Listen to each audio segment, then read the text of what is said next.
Listo. Ok. Hay muchas gentes, personas nuevas que están entrando, sí, bueno, ya habíamos mencionado en algunas otras sesiones que, bueno, somos un grupo de amigos y de amigas para aprender y estudiar las religiones. Algunos de ellos llevan muchísimos años con nosotros, algunos de ellos a distancia, como mi querida Libe, que está aquí, ¿no? Como Lea, que también está a distancia, obviamente Lidia, Norma y demás. Y bueno, aquí otros grandes amigos de hace mucho tiempo que tomaron clase presencial, como Gerardo, que acá está, ¿no? Isela, ¿no? Y demás. Entonces, muy padre ver cómo esta comunidad ha crecido. Y bueno, hoy traemos un curso completamente nuevo y muy interesante que es Tras las huellas de Jesús.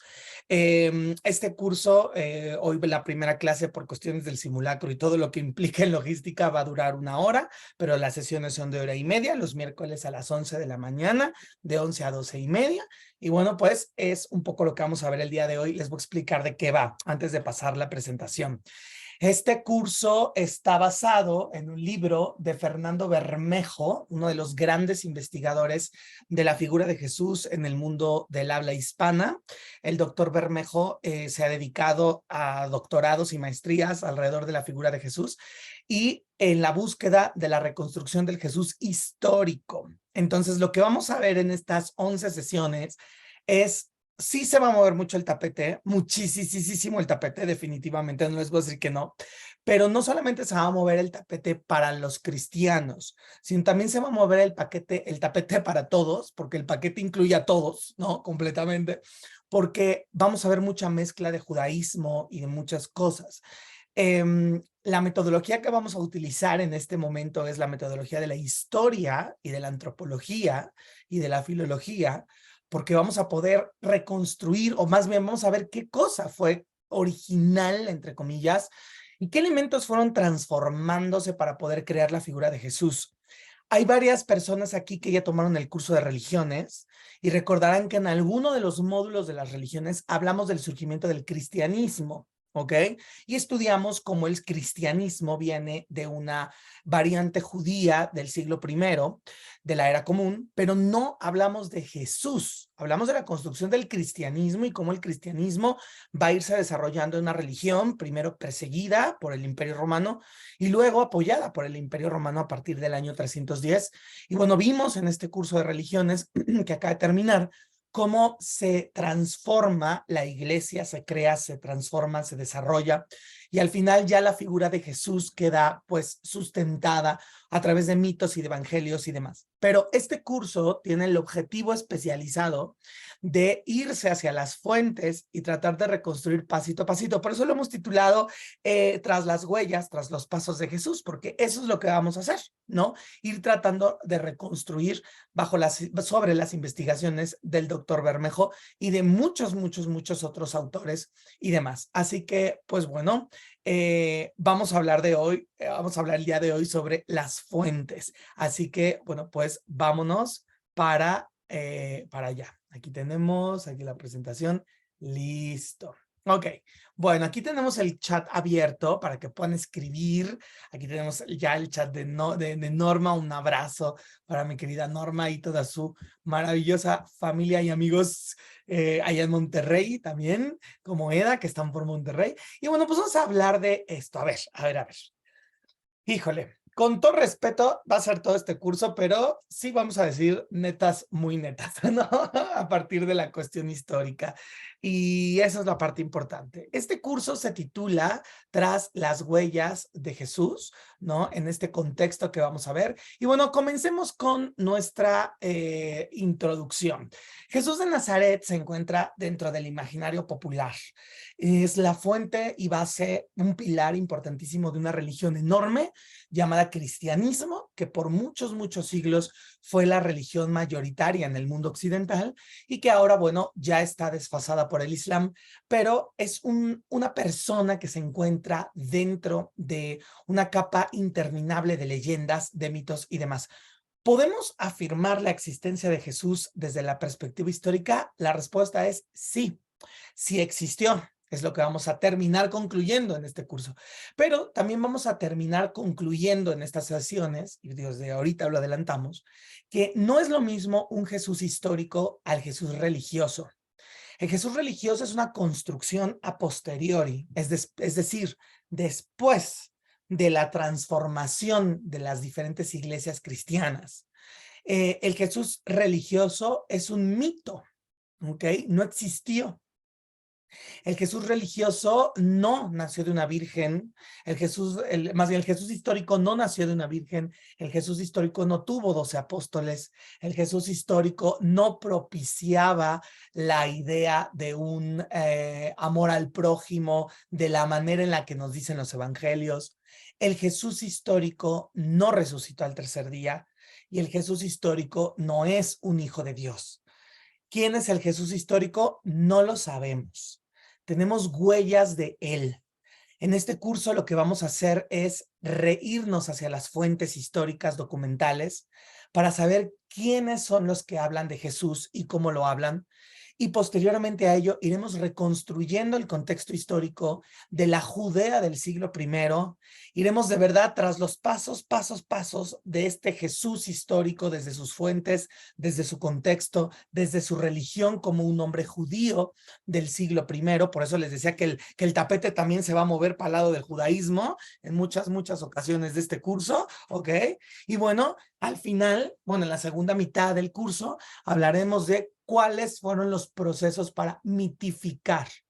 Podemos concluir en este momento que el Jesús religioso es un mito, y eso no está mal y no está raro. Buda fue un mito posteriormente a su muerte. Confucio fue un mito. Lao Tse fue un mito. Sí, los grandes pensadores, Mahoma se constituyó como un mito. Abraham, Isaac, Jacob son mitos. No son personas que existieron en realidad como nos dicen que existieron en realidad. Por supuesto que debió de haber existido un Mohammed, un Mahoma, un Confucio, un Lao Tse, un Buda, un Cristo, un Abraham, un Jacob y un Isaac y lo que quieran. Sí, por supuesto que sí, pero la diferencia tremenda entre una persona histórica y la mitificación y mistificación de la persona son dos procesos diferentes. Entonces podemos estar hablando de Jesús en diferentes dimensiones. Cuando hablemos de un Jesús religioso, hablaremos de la creencia de los cristianos hacia allá. Cuando hablemos de un Jesús místico, hablaremos de todo este esoterismo que está alrededor de él. Pero cuando hablemos de un Jesús histórico, sí vamos a ser muy críticos y sí vamos a tratar de desmenuzar para dónde va o desde dónde viene esta figura, ¿ok? El primero en nombrar, atreverse definitivamente a definir a un Jesús como un ente de estudio, un objeto de estudio que puede ser religioso, pero al mismo tiempo histórico, es decir, con una cuestión crítica, fue el italiano filósofo y pensador Giambattista Vico hacia el siglo XVIII. ¿Ok? Giambattista Vico, aunque pensemos que el siglo XVIII está muy lejos, y sí, hace 300 y pico años, Giambattista Vico fue uno de los primeros, quizá el primero pensador moderno, contemporáneo.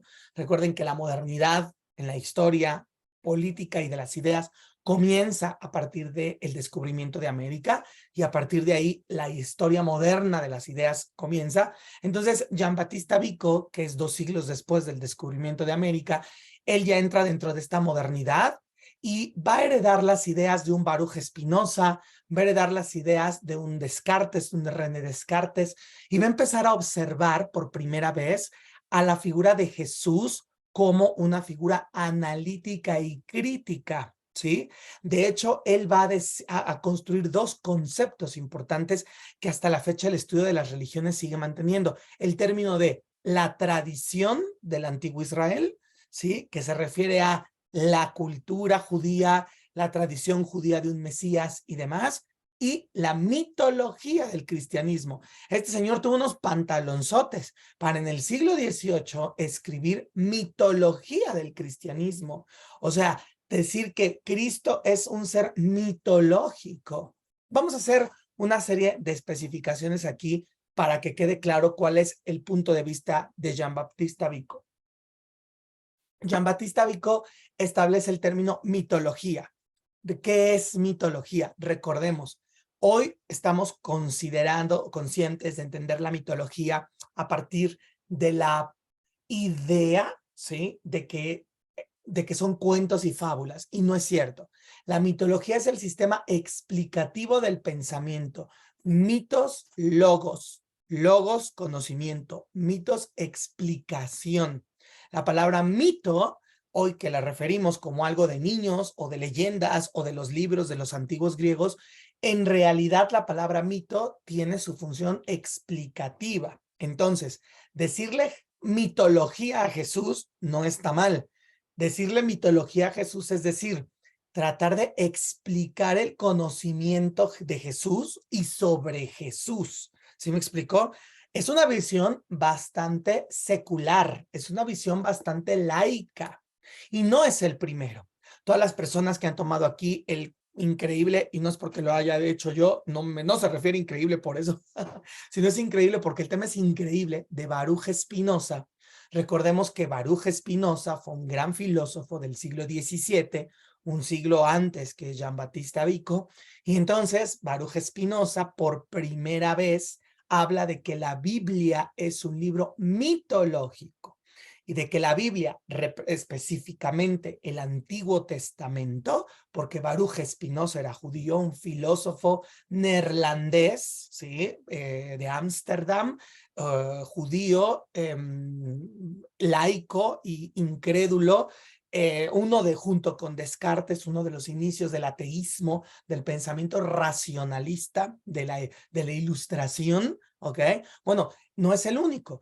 René Descartes, Baruch Spinoza y Jean-Baptiste Vico podríamos meterlos en la misma categoría en el sentido de que son personas que van a tratar de decir, no está mal la religión, pero la religión también puede ser una mitología para explicar algo, ¿sí? Algo desde el aspecto social. Obviamente, todo esto fue muy mal visto por la iglesia, porque la iglesia ha mantenido la figura de Jesús en estos halos, ¿no? De credulidad, de creencias y de religiones. Recordemos, las personas que ya han tomado religiones conmigo, recordemos el diagrama de la mnemohistoria planteada por Freud. ¿Se acuerdan? La mnemohistoria, el sistema de la mnemohistoria planteado por Freud es aquí les voy a poner mnemo, espérenme tantito con negro para que se vea, para que lo recuerden todas, mnemohistoria, que significa la memoria de la historia. ¿Ok? Recordemos que Sigmund Freud traza este diagrama que yo le digo el diagrama de la rocaleta o de la Tootsie Pop. ¿Ok? Dame un segundo, Tootsie Pop. Sí, todos nos hemos comido una Tootsie Pop, sí, todos hemos disfrutado de una rocaleta y si no, es buen momento para que lo hagan. Eso sí, nota, si tienen más de 30, échense un omeprazol antes de comerse la Tootsie Pop porque les va a caer muy feo, muy ácido a la panza, pero bueno. ¿Por qué le llamo diagrama de la Tootsie Pop o de la rocaleta? ¿Se acuerdan de estos anuncios de cuántas lamidas necesitas para llegar al centro chicloso? Ok, de eso se trata el diagrama de la mnemohistoria de Freud, no de un centro chicloso o de cuántas lamidas para llegar a un centro chicloso, pero sí de que existe un centro. Y este centro, que es un centro oscuro, este centro se llama historia. Es la historia real, la historia verdadera. Esta historia verdadera está cubierta por una enorme capa de tradición, ¿ok? Oral. Esta enorme capa de tradición oral está cubierta encima de una capa de tradición escrita, ¿ok? Y esta enorme capa está cubierta por una corteza muy gruesa que se llama liturgia. ¿Y cómo definimos liturgia? El sistema de las religiones. ¿Ok? Entonces, lo que nosotros alcanzamos a ver como judíos o cristianos o musulmanes o lo que seamos, es esta capa nada más. Es esa corteza. Cuando vamos a la sinagoga, cuando vamos a la mezquita o a la iglesia, nosotros vemos una liturgia, una parafernalia, una teatralización, ¿ok?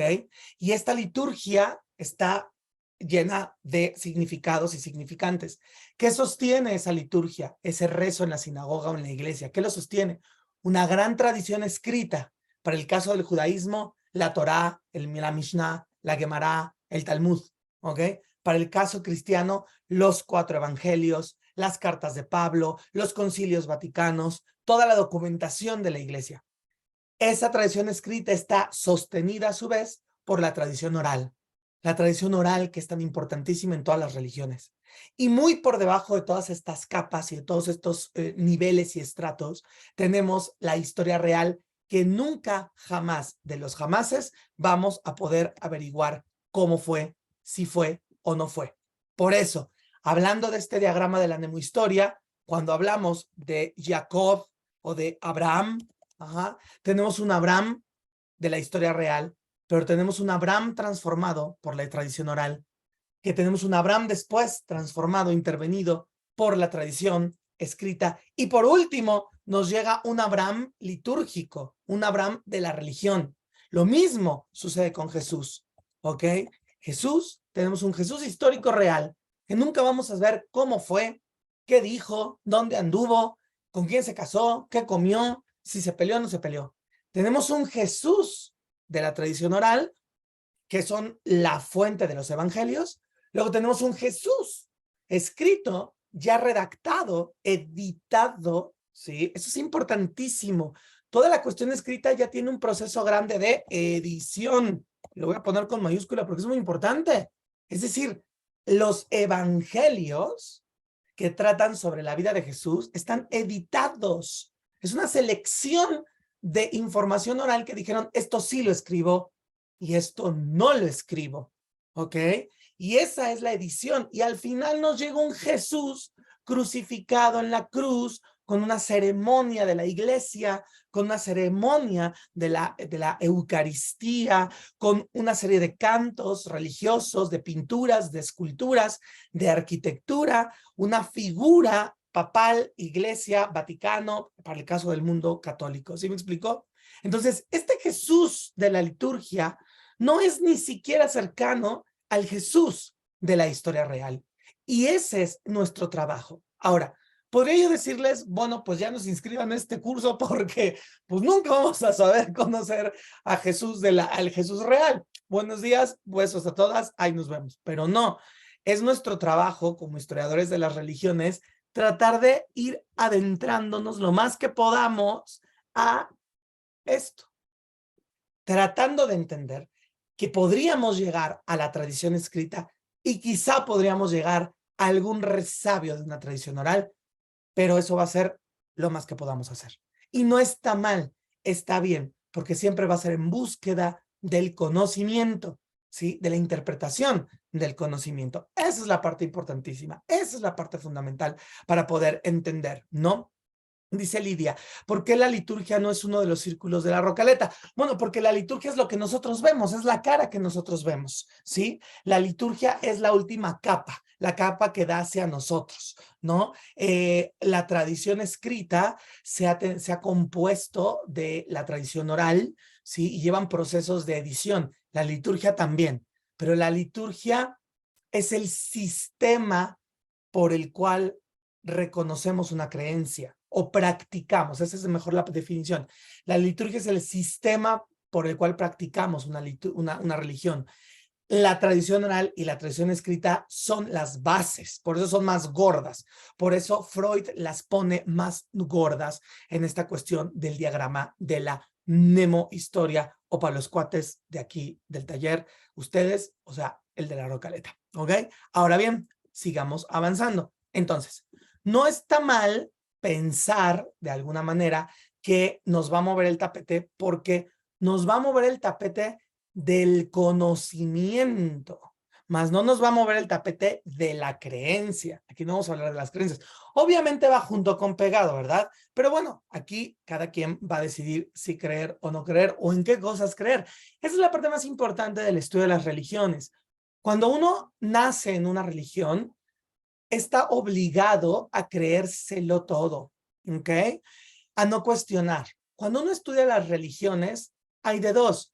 o te vuelves más religioso o te vuelves menos religioso, pero las dos están bien porque sea cual sea el camino que tú elijas, es un camino que se elige, y pongan mucha atención en esto, a partir del conocimiento.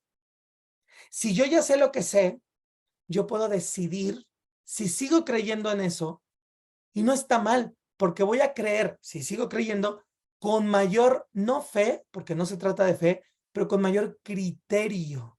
Y voy a poder decir, claro, por supuesto que voy a seguir creyendo en las ideas de Jesús, que son tan importantes, porque estas ideas sobrevivieron a la oralidad, a la escritura y llegaron a la liturgia.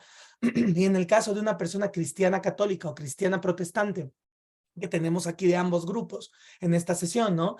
Que digan, pues sí, sigo creyendo, es creer, pero ahora es creer con conocimiento de causa.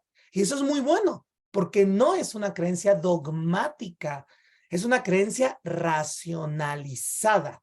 ¿Sí ven la diferencia tremenda? No es lo mismo creer por creer a decidir creer porque conociendo de dónde viene me hizo clic, me funciona, me sirve. Ajá, esa es la enorme diferencia. Por eso yo las invito a todas y a todos a ir por el mundo del conocimiento de las religiones sin miedo. Puede ser particularmente temible, pero vuelvo a lo mismo. Al final sabrán más y el conocimiento nos hace libres. Esa frase tan importante de conocer me hace libre toma un significado todavía muchísimo más fuerte cuando ese conocimiento es alrededor de las religiones. Porque si nos podemos liberar de nuestras religiones dogmáticas y de nuestras creencias dogmáticas, tenemos una enorme libertad que muy poquita gente tiene en este mundo, que es: yo decido creer en lo que quiero porque es mi criterio y mi decisión. Y eso es un poquito lo que vamos a lograr con las herramientas de este curso. Así que no pasa nada si son creyentes o no son creyentes o son creyentes a medias. Al contrario, les va a servir. Y recuerden lo que, como cerramos la clase anterior, el módulo de las religiones. ¿Se acuerdan? No tiene por qué andar exponiendo la religión en público, ¿sí? Es de muy mal gusto. Ok, eso es personal. Ok, vamos entonces a avanzar. El día de hoy nos vamos a centrar en las fuentes, ¿ok? En las fuentes, en las primeras fuentes que nos hablan de Jesús, en las épocas cercanas a Jesús, ¿ok? Los evangelios son una serie de documentos que se dividen en canónicos y en apócrifos, ¿ok? Canónicos significa aceptados. Apócrifos significa no aceptados. La pregunta es, ¿quién decide si son aceptados o no son aceptados? Ok, ahí les va un dato y hagamos una línea de tiempo para que sea mucho más claro. El inicio de los evangelios, históricamente, ¿ok? Históricamente, con fuentes históricas, antropológicas y arqueológicas y filológicas, claro. Está situado aproximadamente alrededor del año 70 de la era común, ¿ok? Este es el inicio de la tradición de los evangelios. Recordemos que la palabra tradición, todo este peso de la oralidad, es decir, esto es oralidad, ¿ok? Hacia el año 200 ya tenemos la aparición, bueno, 150 aproximadamente, todo esto es aproximadamente, vamos a poner esta palabra en latín, circa, que significa aproximadamente, ¿ok? Hacia el año 150 vamos a tener, por ejemplo, aquí la aparición de los primeros textos, ¿ok? ¿Qué significa esto? Que del año aprox 70 al año aprox 50, eso fue lo que tardó que ciertas historias orales se aterrizaran a lo escrito, ¿ok? Y a partir de este momento ya tenemos los evangelios escritos. Evangelios. ¿Cuántos evangelios existen alrededor de Jesús? Aproximadamente existe un centenar de evangelios. Los podemos dividir en tres partes. Existen los evangelios completos, los evangelios fragmentados y los evangelios mencionados, pero desaparecidos. ¿Ok? Estos son los evangelios que existen. Tenemos, les repito, evangelios muy completos como Marcos, Lucas, Mateo y Juan, o Tomás, ¿ok? O Pedro, ajá, o María Magdalena, o Judas Iscariote, ¿ok?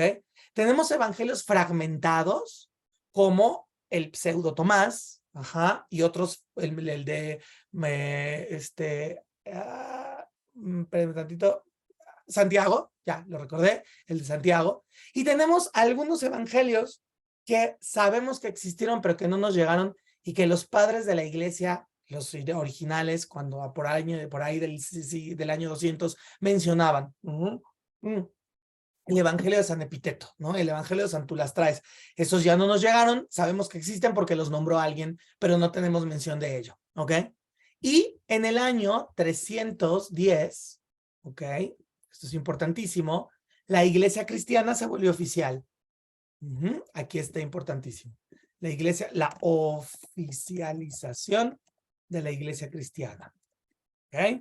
Ahora, ¿por qué es importante ver esto? Bueno, punto número 1, es importante ver esto porque de aquí a acá el cristianismo fue perseguido. Como ya lo saben varios de ustedes. Este es el periodo del paleocristianismo o criptocristianismo, ¿vale? De aquí para acá, el cristianismo fue permitido. ¿Por qué les estoy metiendo esto? Que en teoría uno diría, sí, Luis, pero estamos hablando de los evangelios. O sea, regrésate al tema. Es que justamente para eso voy. Cuando la iglesia se institucionalizó y tuvo poder, la iglesia en el año 310 hizo una selección de estos evangelios, ¿ok? Y generó dos nomenclaturas de evangelios. Los evangelios canónicos, ¿ok? Que significan aceptados por la iglesia y que son 4, Mateo, Marcos, Lucas y Juan, ¿ok? Todos estos escritos, más bien creados en algún momento de aquí, escritos en algún momento de acá y propiciados y prolificados por algún momento de por acá, ¿ok? Y otro llamado los evangelios apócrifos, ¿sí? Ojo, no significa demoníacos, malvados, satánicos, no, no, no. Son los que no fueron aceptados por la iglesia. ¿Y cuáles son? Todos los demás, ¿ok? Todos los demás que están fragmentados o completos, ¿ok? De este nivel, o completos, ¿ok? Ahora bien, ¿por qué no fueron aceptados estos y estos sí? La respuesta es muy amplia, pero podemos resumirla en el siguiente término. Porque la iglesia se creó una identidad institucional, lo que hoy llamaríamos misión-visión. Y lo que no entraba dentro de esa misión-visión, pues obviamente no va a ser aceptada por la institución. Un ejemplo, en los evangelios apócrifos, como el evangelio de Tomás o el evangelio de María Magdalena, se habla de que Jesús se casó. Si estamos diciendo, si hay dogmas alrededor de la virginalidad de María y virginalidad de Jesús, ¿ok? Y ya se constituyen estas ideas y creencias, obviamente no vamos, ¿verdad?, a decir que Jesús se casó. En el evangelio de Tomás o en el evangelio de Santiago, cuando Jesús es niño, anda matando niños por todos lados porque le caen gordos y los vuelve piedras o los quema.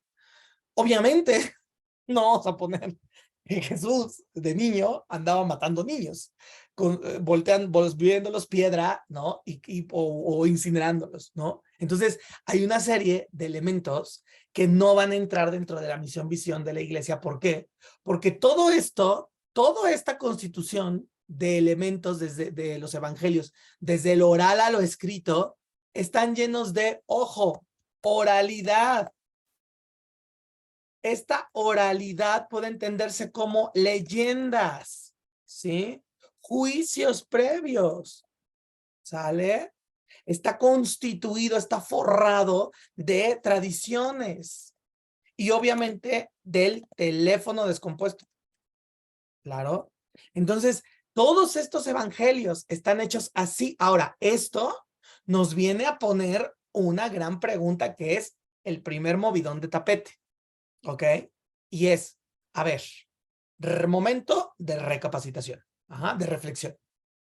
Si estamos hablando de que los evangelios canónicos y los evangelios apócrifos fueron constituidos en el mismo periodo de tiempo, bajo los mismos criterios, y que la selección de apócrifos y canónicos es posterior por una institución eclesiástica, eso significa que los apócrifos y los canónicos son igual de válidos, igual de realistas, igual de históricos e igual de confiables. Y aquí es cuando decimos ¡zas! Porque desde la perspectiva eclesiástica, pues claro, los canónicos fueron aceptados por una serie de regulaciones, pero después del 310, después de la institucionalización de la iglesia. Cuando la iglesia se institucionalizó, canónicos y apócrifos estaban ya dispersos por todos lados, la gente los había aceptado, los leía. Hay muchísimos textos históricos que comprueban cómo las diferentes comunidades cristianas primitivas o paleocristianas tomaban los evangelios unos y otros por igual, ¿ok?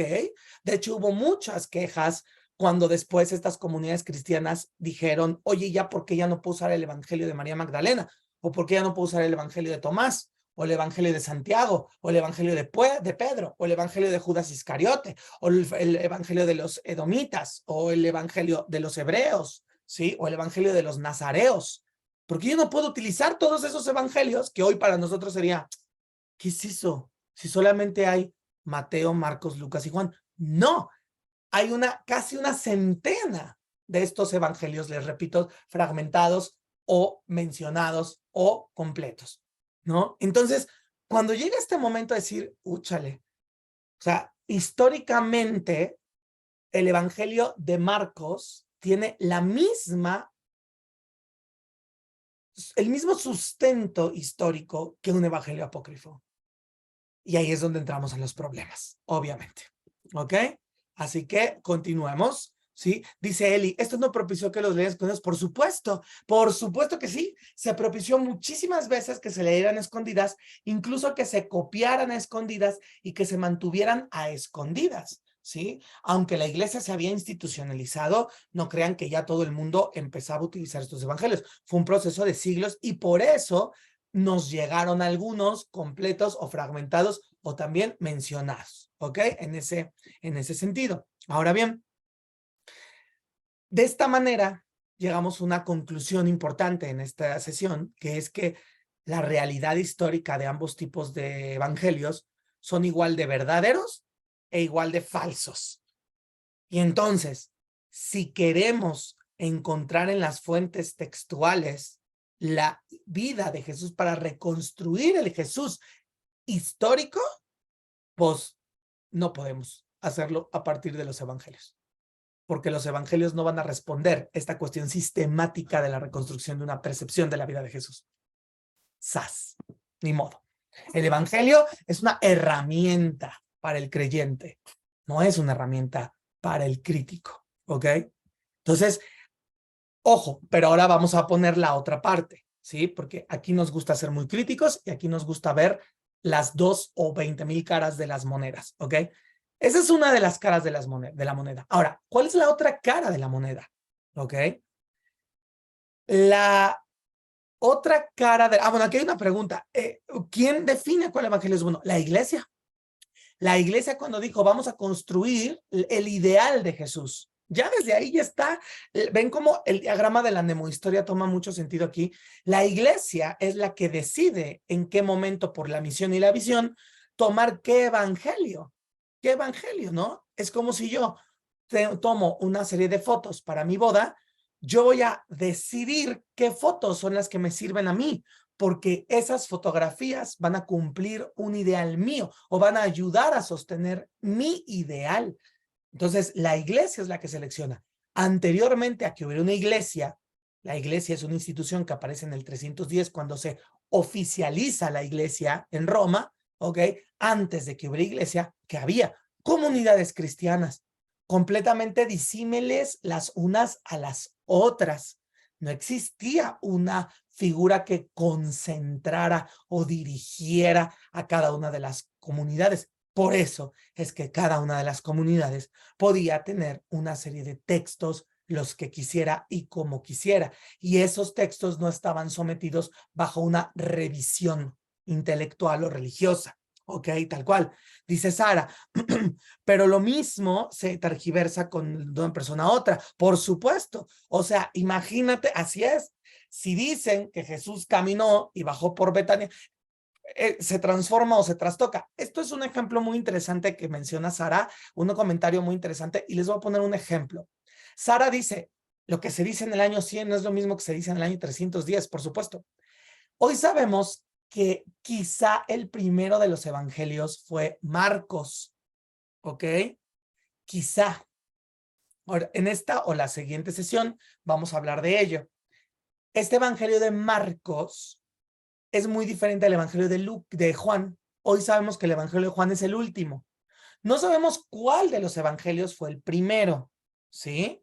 Creemos y pensamos que Marcos, pero sí sabemos cuál fue el último por el estilo narrativo y por la estructura filológica del documento. Y ese es Juan.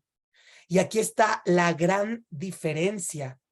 Si ustedes leen a Marcos, ¿no?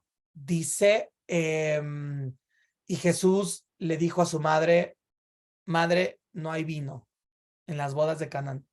Y si ustedes leen la misma escena en Juan, Juan le pone diálogos y entonces Jesús contestó de manera enojada, madre, ¿yo qué voy a hacer? Y María dijo, es que no hay vino en las bodas de Canaán. Si se fijan, es la misma historia, pero a siglos de diferencia.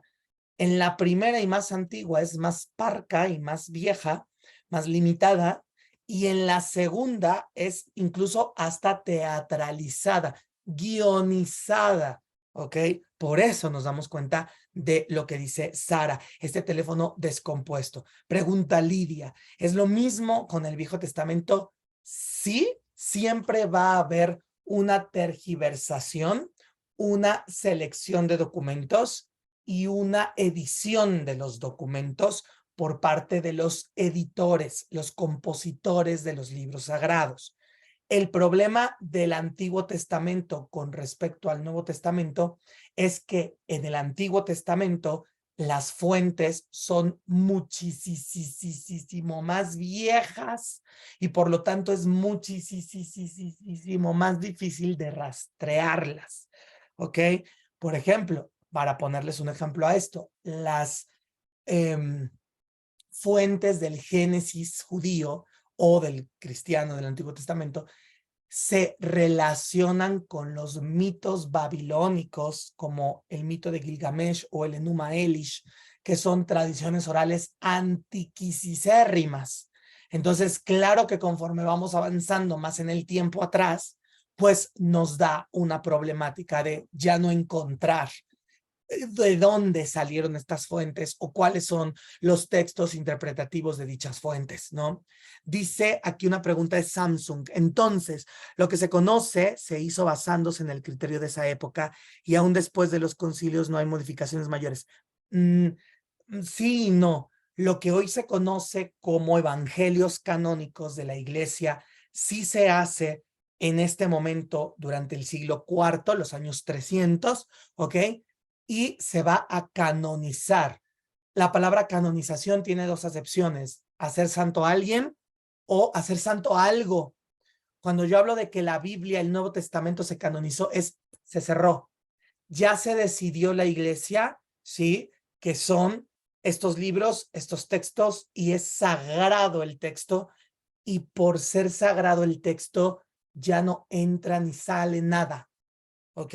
Todos los libros sagrados de todas las religiones tienen un proceso de canonización. Llega un momento en el cual no se entra ni se saca nada porque ya es sagrado. Entonces, esta pregunta de todo lo que se conoce se hizo basado en el criterio de esa época, sí. Todo lo que hoy se conoce en el cristianismo empezó a moldearse bajo el criterio de esa época. Pero la pregunta tiene otra parte. ¿Y aún después de los concilios no hay modificaciones mayores? La respuesta es sí. Después de que esto sucede en el 310, empiezan las modificaciones. No son modificaciones, pero al mismo tiempo son construcciones de la iglesia. Podríamos decir que a partir del año 310 comienza la construcción de una identidad cristiana. ¿Qué libros son los sagrados? ¿Qué personajes son los venerados? ¿Qué escenas son los veneradas? Y ahí van a comenzar los caminos de la construcción de esta liturgia. El dogma de María, el dogma de la Trinidad, el dogma de la Santa Misa, el dogma de tú. Es el inicio de. No lo vean como que en ese momento se definió y cerró todo. No, en ese momento comenzó el proceso de desarrollo. Dice mi querida Libe, Luis, ¿quiénes son la iglesia? ¿A quiénes te refieres? ¿Quién podría tomar parte en ese tipo de decisiones con respecto a lo que se aceptaba y no? La iglesia es la élite gubernamental romana. Cuando Santa Elena de Constantinopla se convierte al cristianismo y obliga a su hijo Constantino a convertirse al cristianismo, la iglesia ya no es nada más una organización social de gente que se reúne por creer en algo. No. Además de eso, ahora es la élite gubernamental romana, empezando por el emperador Constantino y su santa madre Elena. ¿Ok? Y por lo tanto, esta iglesia ahora ya juega un papel político. Cuando hablamos de la iglesia en este momento, nos estamos refiriendo a la primera élite gubernamental romana cristiana, ¿ok? Y esas son las personas, ¿ok? Que van a empezar a denominar todo.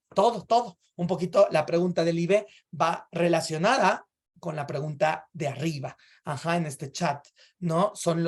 Empieza este proceso de transformación y de construcción, ¿ok? Ahora bien, la otra cara de los evangelios, si bien podemos decir que los evangelios apócrifos y canónicos están en la misma, ni en el mismo nivel de veracidad, tampoco podemos decir que los evangelios canónicos y apócrifos no sirven para nada. No, son una fuente histórica también.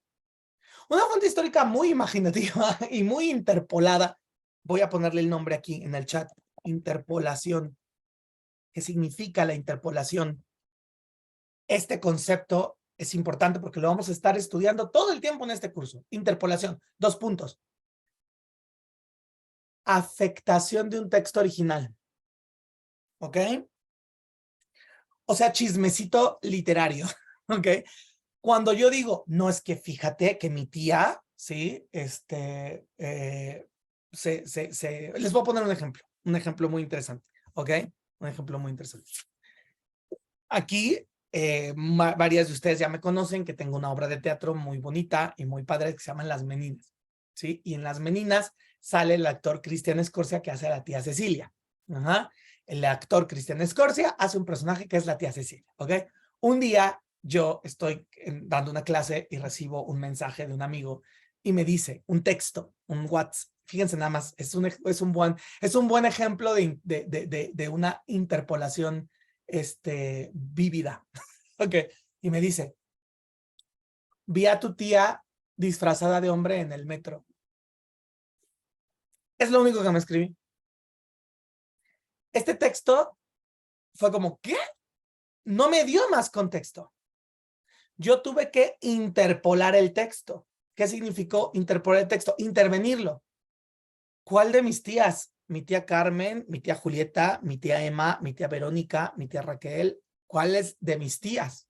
O sea, mis tías, ¿cuáles? ¿No? Y entonces yo empecé a hacer una interpretación de ese texto. Y al final, cuando le dije, ¿cómo era mi tía? Descríbemela. Me dijo, es el actor Christian Scorsese. Claro, él jugó con estas ideas, con estos conceptos, y me dijo, tu tía, la del teatro, se vistió de hombre y está en la calle, lo acabo de ver, ¿no?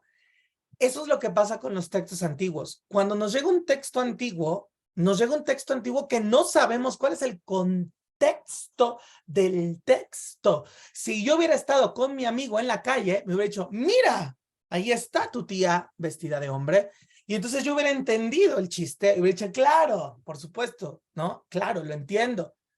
Pero como no estamos en el contexto, los textos nos ofrecen información que no sabemos cuál es real, cuál es mentira, bajo qué perspectiva, y lo más importante, no sabemos si está diciendo la frase de manera literaria o de manera intelectualmente transformada. Vamos, pa'l caso, alegorizada, ¿sí? Como yo leí tu tía vestida de hombre en la calle y lo tomé literal. Una tía mía vestida de hombre parada en la calle. Madre mía, qué divertido, ¿no? Pero no, era una alegorización, una broma, un chiste, una serie de conceptos tomados de mi vida real, pero cambiados de contexto, descontextualizados, para ponerme a mí un comentario. Y yo no la capté. Yo no capté que era el actor que hace a mi tía en la obra. Y entonces empieza la problemática, ¿no? Esa es la problemática tal cual, como dice Gerardo la carcajada. Sí, no, yo cuando me dijo, pues es Christian Scorsese, ¿no? Que por cierto anda por aquí. Un saludo a Cristian. Un besote por acá, Cristian. Bueno, lo vi por aquí, ¿no? Ya no está, pero lo vi por aquí. Entonces, en algún momento, sí, uno piensa que ese texto significa algo. Ojo, los evangelios pueden estar interpolados, pero son documentos históricos también. Y nos han de ofrecer información histórica importante. No sabemos cuál. Ese es el gran problema. ¿Cuál es la realidad de Marcos, de Lucas, de Juan, de Mateo? Ah, bueno, eso es un proceso que los especialistas en los evangelios han desarrollado desde Jean-Baptiste Vico en el siglo XVIII. ¿Ok? Dice Gerardo, de ahí que la interpolación la pueden hacer los sacerdotes cuando hablan de lo que los evangelios... Exacto. Ahora, ojo, interpolación es darle significados al texto. Hablar de tu interpretación del texto se llama hermenéutica. O sea, la interpolación es textual y la hermenéutica es oral. Lo que dice Gerardo, el sermón. Y ahí este comentario de Gerardo es muy atinado en este momento. ¿Por qué? Porque, y viene con lo que pues escribió Sara ahorita, el interés político. Fíjense cómo vamos a anclar todo. Un texto evangélico, un evangelio, ya de por sí representa una realidad interpolada. ¿Ok? El evangelio per se, el evangelio por sí mismo, representa una realidad interpolada. ¿Por qué? Porque no sabemos quién lo escribió, cómo lo escribió, bajo qué punto de vista, qué connotación, qué de eso nos llegó original, qué de eso es una interpolación textual de alguien más. Y entonces el evangelio es una interpretación per se. Ahora bien, a ese evangelio le sumamos la interpretación hermenéutica del sacerdote a la hora del sermón. ¿Qué tenemos como resultado? El más grande problema de teléfono descompuesto de la historia. Porque es una interpretación hermenéutica en un sermón de un sacerdote que está interpretando un texto interpretado. es el juego interminable de las interpolaciones textuales y las interpretaciones hermenéuticas. ¿Se me explicó? Y por supuesto que el factor político, económico, social, son los alfileres por los cuales se va sosteniendo este tejido de interpretaciones. Y lo que acaba de decir Eli en el chat cierra con broche de oro esta línea de pensamiento. Y eso sin contar lo que la señora, mi tía Coquito, o mi tía Cecilia, o mi tía vestida de hombre, interpretan sentadas en la banca de la iglesia. Es un ejercicio interesantísimo, interesantísimo. ¿Qué será? O sea, vean cuánta distancia, utilicen el diagrama de la nemohistoria como por referencia, cuánta distancia existe entre lo sucedido por el Jesús histórico y lo interpretado por la señora que va a la iglesia en pleno 2023, pospandemia en México. Es un universo de ideas y de interpolaciones. ¿Ok? Ahora bien, vamos a cerrar nuestra sesión. Dice Norma, súper difícil llegar al centro de historia. Exacto, no se puede. No se puede y no se va a poder. O sea, definitivamente no va a haber manera. Jamás, jamás lo vamos a hacer. Freud hace las paces muy bueno, muy bien con esto, en un texto precioso que se llama Moisés el hombre, que tiene Freud. Es un texto bellísimo, bellísimo, bellísimo, que fue mi primer texto para entrarle a estas cuestiones de interpretación religiosa y que te deja con la boca abierta, definitivamente, ¿no? Bueno, vamos a terminar nuestra sesión con la definición rápida de estos dos términos que con todo lo que hemos estudiado caen perfecto como anillo al dedo. Tenemos dos términos que vamos a estar utilizando a lo largo de todo este curso sobre Jesús. El primero de los términos es emic y el segundo de los términos es etik, ¿ok? El emic es contrario al etik, ¿sale? Aunque a veces el emic puede ser alimentado o entendido con el etik. ¿De qué va esto? Vamos a explicarlos. Estos dos términos son el apócope o la simplificación del término fonemic y del término fonetic, o fonemic y fonetic, ¿sí? Fonémica y fonética, realmente en español. Estos fueron adaptados, son términos filosóficos, muy grandes y muy complejos, que los jaló a la antropología el investigador y lingüista Kenneth Fick. Y estos términos fueron introducidos al estudio de Jesús, ¿sí? Por el doctor Headland. Vean cómo son términos, ¿no? Términos que originalmente fueron construidos para la filosofía, pero que el lingüista Kenneth Fick los introdujo a la antropología y a las ciencias sociales, y de ahí el doctor Headland los jaló al estudio de Jesús. ¿Ok? Esa es como la idea del término. Ahora, ya les expliqué quién creó el término, de dónde viene y eso. Pero ahora, ¿qué significa? Emic es una descripción en términos significativos basada en costumbres y tradiciones. Y etik es un término que habla de hechos observables por observadores. Observables por observadores. Parece redundante. Ahora bien, ¿cómo aplicamos estos términos a Jesús, al Jesús histórico? Y aquí terminamos la sesión. El emic es todo lo que nos cuentan de Jesús. La parte religiosa, costumbrista, tradicional, litúrgica de la leyenda oral. Es lo que tenemos. La parte ética es lo que no tenemos. Es lo que vamos a buscar. Es la realidad más cercana a un hecho observable, generado obviamente por un observador, y ese será lo más que podamos acercarnos al Jesús histórico. ¿Ok? Tal cual, dice el IBE, la misma liturgia está hecha, siento yo, para que no pueda llegarse a la verdad de la historia. Por supuesto. este enorme aparato litúrgico, que también podemos llamar EMIC, es lo que está construido a partir de el ETIC.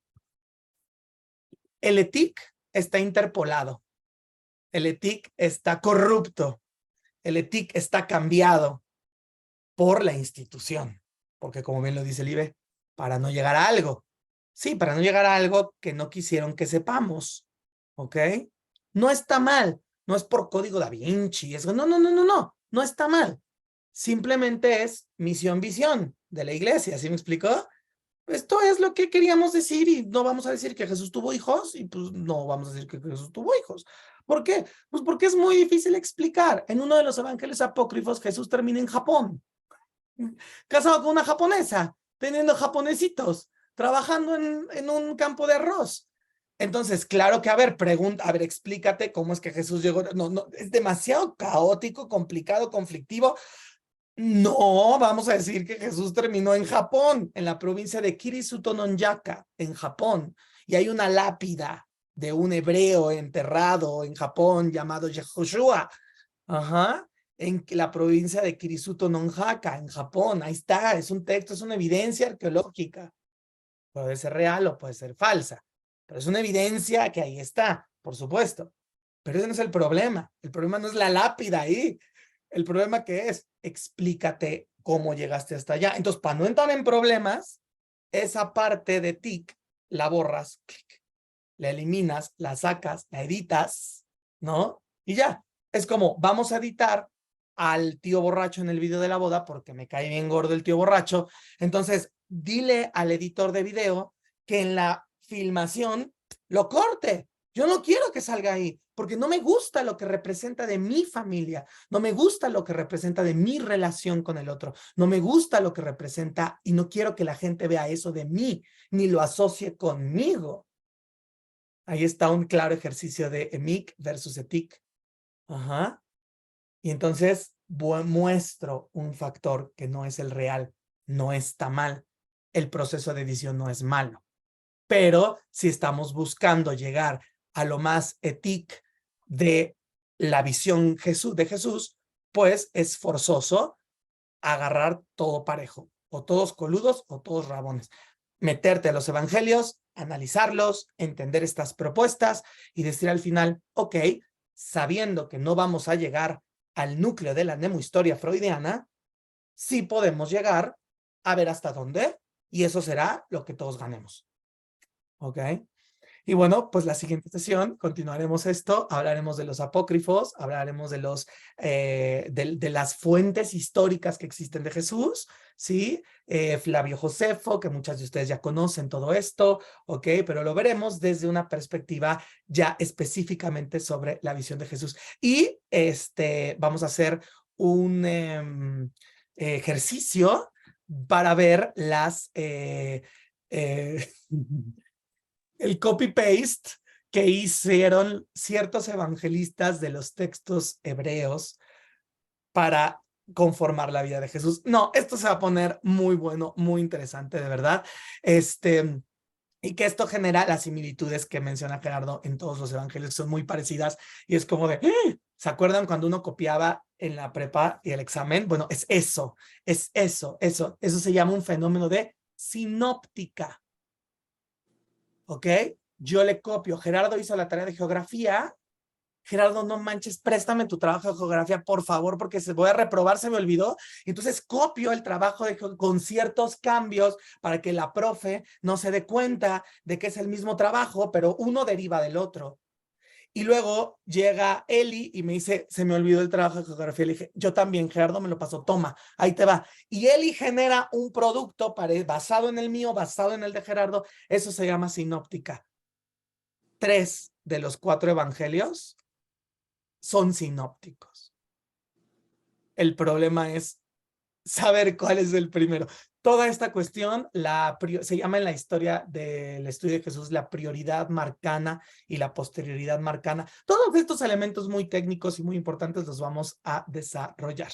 Dice Norma, la tesis de la ministra de la UNAM. Exacto. Esa no, porque esa ni siquiera tiene nada apócrifo, te vas a copiar. Es sinóptica No, 100%. sí, no. Bueno, pues aquí está Ale, ya tienen su teléfono para que se inscriban. Nos vemos la siguiente semana. Las clases se quedan grabadas, ya lo saben, ¿no? A lo largo que dure el semestre las pueden consultar, las pueden volver a ver en un canal privado de YouTube. Y bueno, pues los esperamos que se inscriban en este curso y comenzamos ya de lleno la siguiente semana. Un abrazo a todas. Luis, nada más quiero decir algo Por rapidito. favor, Libe, claro, claro, sí. Mira, quería compartirte un texto que en mis tiempos, cuando yo estudié la carrera, era como que si tenías esto era una maravilla, de Ernesto Renan, una de las interpretaciones de la vida de Jesús. La conseguí en una librería de esas de anticuarios y Ajá. era como que el Lo- tesoro. el Te lo tesoro. comparto. Y Fíjate, yo les comparto que yo tengo este libro de Giambattista Vico Rico, de ¿sí? hace 40 años. ¿Cómo crees? ¡Wow! Me lo pidieron cuando fui a la escuela, lo compré, pero no sabía por qué, pero nunca me deshice de él. Ahora lo voy a tener que leer. Por supuesto, sí, por supuesto. No, bueno, qué joyas tienen. Luego me las digitalizan, por favor, y las compartimos. Muchas Gracias, Luis. gracias a todas. Un beso grande a Gracias. todas. Nos Yo vemos. tenía un libro que me lo robaron, Jesús de Nazaret. Sí. No, no, Sí, no presten libros. Y si prestan no, libros, sean decentes los que y regrésenlos, por favor.